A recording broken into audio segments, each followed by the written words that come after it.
après la victoire contre Reims cet après-midi, 3-0. Paris, leader de Ligue 1 et assuré de l'être désormais puisque Nice n'a pas gagné hier. 27 points, 1 point d'avance sur Nice et 3 désormais sur Monaco pour le Paris Saint-Germain. Triplé de Kylian Mbappé. Et après le match, Luis Enrique s'arrête au micro du diffuseur dans un premier temps pour dire je ne suis pas vraiment content de Kylian Mbappé. Sur les buts, je n'ai rien à dire, mais il peut aider l'équipe davantage dans une manière différente. Ça, c'est ce qu'il dit au micro du diffuseur. Et puis, il rentre dans le stade, dans les coursives, il va en conférence de presse et il réitère face aux médias Luis Enrique au micro d'Arthur Perrault. Concernant Kylian, en termes de but, je n'ai rien à ajouter, on connaît sa valeur. En revanche, je lui en demande encore plus dans le jeu. Je sais qu'il est capable de faire mieux qu'aujourd'hui, c'est l'un des meilleurs joueurs au monde, mais il a encore une marge de progression. Je ne veux pas qu'il se repose sur ses lauriers, il doit encore s'améliorer et aider ses coéquipiers.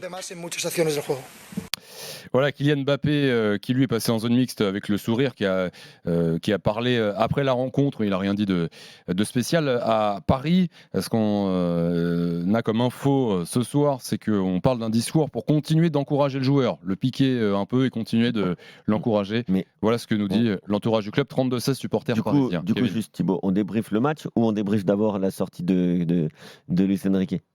En fait, c'est lié. Ouais. Donc, c'est très lié. Absolument. Parce que moi, je trouve ça exceptionnel. Je trouve ça exceptionnel parce que déjà, c'est rare de voir un entraîneur du Paris Saint-Germain pas critiquer. Aussi prétentieux, c'est rare, oui. Non, mais pas, le coach ne sera pas d'accord avec moi alors. Mais moi, je trouve ça bien. Moi, je trouve ça bien parce que je suis d'accord avec lui. C'est-à-dire que bien sûr, Kylian Mbappé, il met 3 buts, dont le premier qui est extraordinaire, même le deuxième avec cet appel contre appel. Mais moi, je pense, comme Luis Enrique, qu'il peut progresser.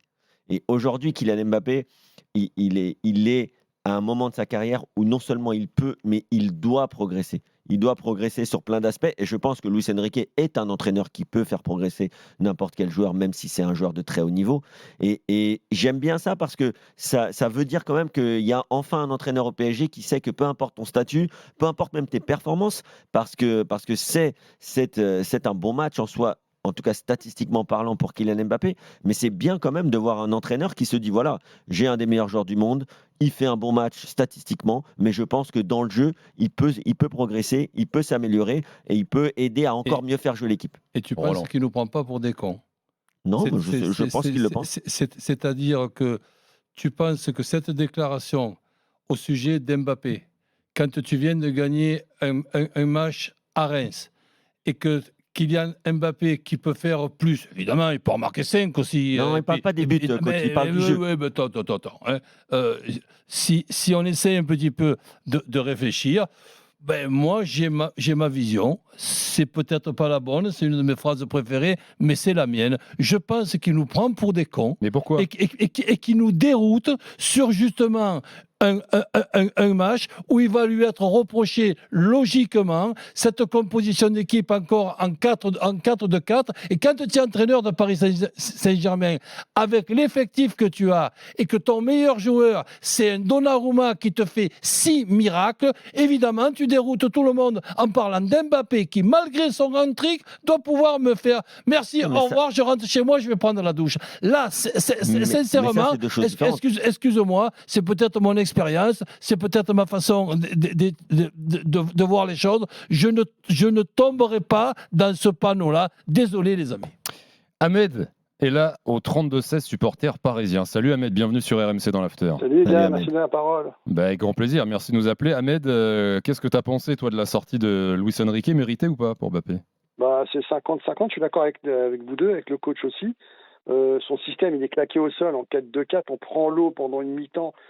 Si franchement on est mené 2-1, c'est pas volé. Reims c'est un bracos ce qu'on a fait aujourd'hui. 3-0, parce que 3-0, c'est très très flatteur. Attends, si je suis à la place de Reims, je prends un marteau, je me mets un coup sur la tête. Ah oui, la moitié de l'équipe doit se suicider ce soir. Ils ont archi dominé. Donc au lieu de se remettre en question à la mi-temps, bien avant la mi-temps, et de repasser en 4-3-3, ou je pense qu'il est passé en 4-4-2 à la deuxième mi-temps, non, il attend une mi-temps, on prend l'eau, il regarde, il reste fort dans ses idées, et il n'y a qu'à la mi-temps qui commence à changer et fait rentrer Vitinha. Enfin, et là, tout de suite, on reprend l'équilibre. On voit que cette équipe, elle est au-dessus de Reims. Et en deuxième mi-temps, on en met 2. Mais, monsieur, il faut 45 minutes pour décider. Là où Galtier, Laurent Blanc, ils auraient décidé en 10 minutes. Ça, c'est scandaleux. Et d'un autre côté, il n'a pas tort. C'est vrai que dans son système, Mbappé ne défend pas du tout. Donc il est pas content. Et donc il se plaint. Je pense qu'il est un peu sincère. Il veut plus d'efforts défensifs d'Mbappé. Mais bon, ton système, il est à l'envers. Il ne sert pas Mbappé non plus. Alors. Mais écoute, ce que fait Mbappé dans ce match-là, déjà, il y a les 3 buts, on appelle ça un hat-trick. Quand on voit le déplacement offensif d'Mbappé, notamment sur le premier but, c'est un déplacement, tout simplement, c'est une perfection, ce déplacement. Pareil quand Barcola déborde. Après, que tu puisses tranquillement discuter avec Mbappé en tête à tête demain dans ton bureau. Mais après le match, quand tu es Luis Enrique et qu'on te pose une question, la réponse que tu donnes, c'est le problème, c'est Mbappé. Mais le problème, c'est toi, mon chéri Enrique.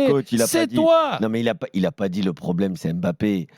C'est moi que je rajoute, tu sais que je suis d'une région où on exagère, eh bien j'exagère. Okay. Et peut-être aussi, je me trompe à 100% quand je pense que Enrique, il essaye de nous faire une fausse piste au premier poteau pour aller au deuxième poteau et que nous, on tombe dans le panneau comme des cons en disant « c'est vrai, il ne défend pas ce Mbappé ». Mais non, si je suis entraîneur, je ne vais pas me citer un exemple, je te dis ce que j'aurais fait avec Mbappé. Interdiction de défendre, Kylian. Repose-toi tranquillement devant. Et s'il y a un de tes coéquipiers, et s'il y a un de tes coéquipiers qui n'est pas content, eh bien qu'il fasse autant que ce que tu peux faire sur un terrain de football, et il aura l'autorisation lui aussi de ne pas défendre. Quel joueur a gagné la Ligue des Champions sur les 10 dernières années et ne défendait pas dans son équipe? Eh bien, s'il y a une équipe avec un Mbappé qui ne défend pas. Qui comme ça, je sais pas, le Barça 2015 par exemple. Ok. Le Barça 2015, tu crois que Messi ne défend pas? Je t'invite à regarder les matchs. Oui, certes, c'est pas un arrière droit, mais c'est un mec qui ferme les espaces. C'est un mec qui fait un minimum. On va pas se disputer sur la façon de défendre. Quand tu as un Mbappé qui est quand même dans une saison, et le pire. Ce qui va encore arriver, on va discuter toutes les semaines, dans pas longtemps, est-ce qu'il va rester, est-ce qu'il va pas rester, est-ce qu'il va faire le championnat d'Europe avec le maillot du Paris Saint-Germain. Disons que la situation d'être au Paris Saint-Germain aujourd'hui. Mais il n'a pas dit que c'était le problème du PSG non plus. Mais Mbappé, pour moi, aujourd'hui, si après un hat-trick, avec des choses, malgré ce hat-trick, qu'il faut améliorer. C'est la seule chose que tu as à nous dire après le match. Eh bien, tu me prends pour un con. Mais c'est pas la seule chose qu'il a dit, coach. Tu me prends pour un con. Tu essayes de me prendre pour un con, c'est pas pareil. Non, mais coach, c'est pas la seule chose qu'il a dit. Là, on parle de ça parce que c'est sûr Kylian Mbappé après un triplé. Bien sûr qu'on a tous vu le match de Kylian Mbappé. Son but, il est extraordinaire, le premier. Mais on a vu le match de Luis Enrique aussi. Oui, non, mais d'accord. Le match de ton meilleur joueur, c'est Donnarumma, il fait 6 miracles. Oui, non, mais d'accord. Mais ça, c'est aussi dû à l'adversaire. Et tu nous parles d'Mbappé parce que tu as peur qu'on te pose la question. Lui a posé la question. Est-ce que vous êtes satisfait de votre choix et qui c'est le meilleur entre Ramos et Colomboigny? Coach, c'est trop énervé. Mais non, mais évidemment, ça m'énerve. Tu me prends pour un con, ça m'énerve. Ahmed. Pas moi. Ben évidemment, pas toi. Ouais. Bon, c'est limite en tout cas, Kevin. Ahmed. Faudra mettre 4-5 € dans la cagnotte de l'after. 32-16, hein, si vous voulez venir réagir. Qu'est-ce que tu as pensé, notamment dans ce match? On parle beaucoup de Mbappé. Il met son triplé, il y a ses déclarations, mais Roland en a parlé. Le match de Donnarumma, c'est quand même quelque chose. Mais est-ce que quand tu vois ce match, tu te dis match exceptionnel, mais j'aurais quand même peur dans 3 semaines contre Newcastle? Bien sûr que j'aurais peur, parce que il faut quand même noter que Barcola et Soler font des bonnes entrées et ils comprennent parfaitement les appels contre-appels d'Mbappé. Eux aussi, ils ont fait un bon match. Ça aide aussi Mbappé à être un bon buteur. Mais Donnarumma, il fait 6 arrêts sur la ligne, il nous sauve. Je vous avouerai que oui, il est fort sur sa ligne. De toute façon, il quitte jamais sa ligne. Donc, je suis bien content qu'il soit fort sur sa ligne. J'aimerais qu'il sorte aussi. Il faut bien qu'il soit fort dans un domaine. Voilà, parce que la relance sur Ruiz en première mi-temps, sur la récupération du Rémois qui tire juste à côté, tu sais, il est au sol, il se relève. Elle est incroyable. Franchement, cette passe, il n'a pas le droit. Contre Milan, il fait un pas en avant dans les 6 mètres. L'autre, jamais il centre sur Giroud. Il se dit, il va l'intercepter. Mais non, il reste sur sa ligne. Je centre, peut-être but. Donc, il est bon sur sa ligne. Mais c'est un gardien qui sort jamais. Et en plus, au pied, il est vilain. Après, pour répondre au coach, moi, encore une fois, le match de Kylian Mbappé aujourd'hui, je le trouve bon, mais est-ce que c'est pas aussi, et je te pose la question à toi aussi, une façon pour Luis Enrique de parler des dernières prestations de son équipe? De nous dérouter. Non, Fausse pitch, tu fais semblant d'aller au premier, tu vas au deuxième. Non mais coach, au Milan, il y a eu quand même des soucis aussi pour le PSG. Bien sûr, là, il gagne à Reims 3-0. Mais le coach, quand il fait peut-être un débrief du match de Reims, il fait aussi un débrief du match de la semaine ou du match de Ligue des Champions en même temps. Donc, mais après, Roland, sur le fait de pouvoir critiquer Mbappé, on a suffisamment tous pas de la critique, tapé. Non, mais c'est des axes d'amélioration. Oui, mais après un triplé, quand même, de dire ça, c'est quand même pas anodin. Ce que je veux dire, c'est qu'on a suffisamment tapé sur les coachs du Paris Saint-Germain qui sont passés en disant ils disent rien, même quand le match est pourri, c'est formidable, ils les laissent sur le terrain. Moi, je préfère qu'on dise rien qu'on me prenne pour un con. Et dans l'optique où il te prend pas pour un imbécile, Roland, Luis Enrique, le fait de pouvoir piquer un joueur qui met son triplé mais qui fait pas le match que t'attendais, ça tu le conçois pas?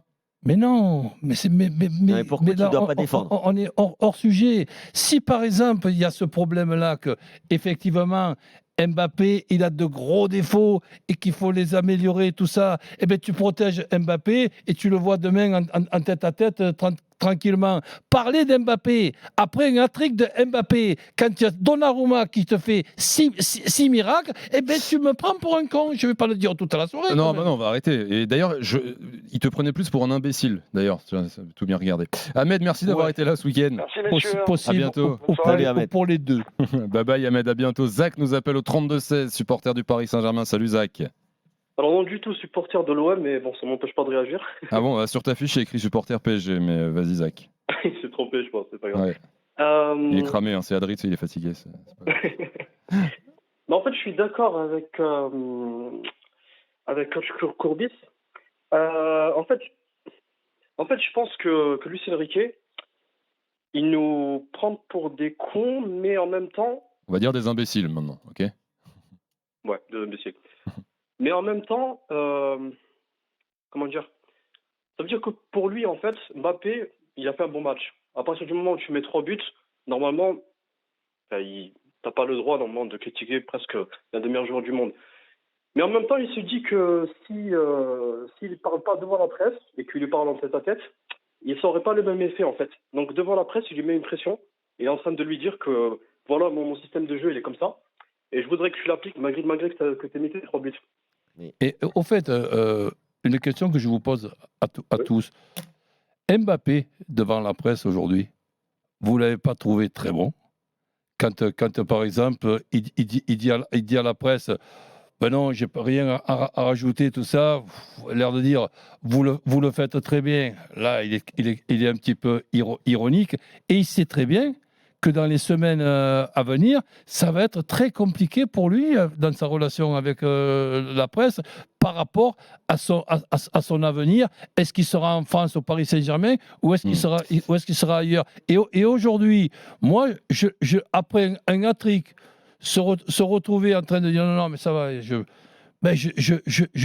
l'ai trouvé mignon tout plein. Mais encore une fois, il a dit, c'était au micro de Prime, le diffuseur. Il n'est pas passé en zone mix, mais au micro du diffuseur, il a dit, je cite, le plus important pour moi, c'est ce que je voulais, c'était jouer au foot. On lui demandait s'il avait digéré son été.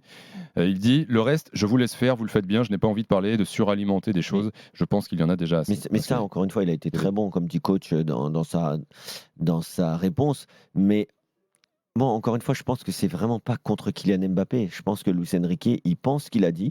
Peut-être qu'il y a un peu de communication, comme dit le coach, certes, mais je pense qu'il est vraiment sincère quand il dit que pour lui, Kylian Mbappé a des axes d'amélioration et peut progresser pour faire encore mieux jouer l'équipe. Mais ça, c'est pas une critique envers Kylian Mbappé, je pense. Puisque si, je pense que tout le monde est d'accord pour dire que Guardiola, c'est un bon coach, même si je pense qu'il peut avoir des côtés agaçants. Mais Guardiola, après la victoire, non, je finis juste, après la victoire face à Manchester United, alors que Haaland venait de marquer un but, ou deux même, je crois, eh bien, il a discuté avec le Norvégien tout de suite en marchant au vestiaire pour lui dire tiens, t'aurais pu faire ci de mieux, t'aurais pu. Même les grands joueurs, les grands entraîneurs comme Guardiola, il y a toujours des axes d'amélioration. Donc, je ne vois pas en quoi ce serait forcément que de la communication pour nous prendre pour des idiots. Après, Kevin, ce qu'on peut aussi débattre avec Monsieur Luis Enrique, c'est sûr. ses compositions d'équipe, sur l'équilibre de ses compositions d'équipe ou ses déséquilibres plutôt, et aussi sur l'utilisation de Mbappé. Avant de dire qu'Mbappé, il doit en faire plus, explique-nous comment tu l'utilises, Mbappé. Qu'est-ce que tu lui demandes et qu'est-ce qu'il fait pas par rapport à ce que tu lui demandes. Mais moi, j'essaie de comprendre, j'arrive pas. Et comme je dis, on progresse à tout âge, j'ai envie encore de progresser. Oui, mais coach, il parle italien, il parle pas espagnol. Oui, exactement. Je remercie Zach d'avoir été là. Je te le fais pas dire, t'as vu. Bon week-end, Zach, et bon match demain. Lance Marseille sur RMC demain soir à partir de 20h30. Ouais, j'aurais juste une petite question. Si vos intervenants peuvent répondre. En fait, à partir du moment où on sait très bien que Luis Enrique et Guardiola, bon, c'est des super coachs, je pense qu'il n'y a pas de débat là-dessus. Ah ben là-dessus, tu ne m'entendras pas dire le contraire. Mais pourquoi ce besoin qu'ils ont en fait d'avoir les caméras avec eux en fait on appelle ça, tu sais dans quelle catégorie mon grand-père il les mettait ces gens-là? Dans la catégorie des faux modestes. Merci Zach, voilà la réponse. À bientôt et bon week-end à toi. Salut Zach, je suis même pas sûr qu'il soit vraiment modeste. Tu sais, il rajoutait aussi un faux modeste, c'est un vrai prétentieux. Donc si des fois vous n'avez pas compris. Pour conclure, un mot de Reims, parce qu'on parle beaucoup de Mbappé, mais la conséquence aussi de ce match du Paris Saint-Germain et de Mbappé, c'est l'excellent match de Reims. Alors oui, à la lecture du résultat, ça fait 3-0, triplé de Mbappé, mais Reims a fait un bon match. Reims a été chercher le Paris Saint-Germain. Il y a eu des occasions, il y a eu des 19 tirs pour le stade de Reims. C'est dur à dire après une défaite 3-0, mais on n'est pas déçu par Reims, quoi. Mais même eux, ils doivent, d'après moi, en sourire de cette défaite. Et l'entraîneur, que je considère comme un très bon entraîneur dans notre championnat, il doit leur dire: continuez à faire des matchs comme ça, vous verrez le nombre de fois que vous perdrez. Oui, c'est sûr, parce que franchement, ils ont été impressionnants, un pressing haut. Après, de toute façon, je me disais, si tu joues contre le PSG, autant les presser haut, puisque de toute façon, il n'y a personne qui peut dévier des ballons de la tête. C'est pas les meilleurs pour garder les ballons dos au jeu. En l'occurrence, là, c'était Kylian Mbappé souvent qui était en pointe ou un peu esselé. Donc, autant les presser, parce que c'est ni Dembélé, ni les attaquants parisiens qui sont vraiment... Il n'y a pas d'Olivier Giroud, puisqu'il n'y a pas de pivot dans cette équipe, il n'y a pas de vrai numéro 9. Qui est capable de garder les ballons. Donc, Ramos, mais il est sorti à la mi-temps. Voilà, ils ont bien pressé, ils ont agressé et Ramos, et ils ont récupéré des ballons. C'est pratiquement rarement utilisé. On fait passer Kolo Muani avant lui. Il a la possibilité là de marquer des points. Et tu le sors au bout de 45 minutes. Bon, écoute, il y a des choses qui nous échappent. Après, ils ne sont pas bons ici, Kolo Muani et Ramos pour l'instant.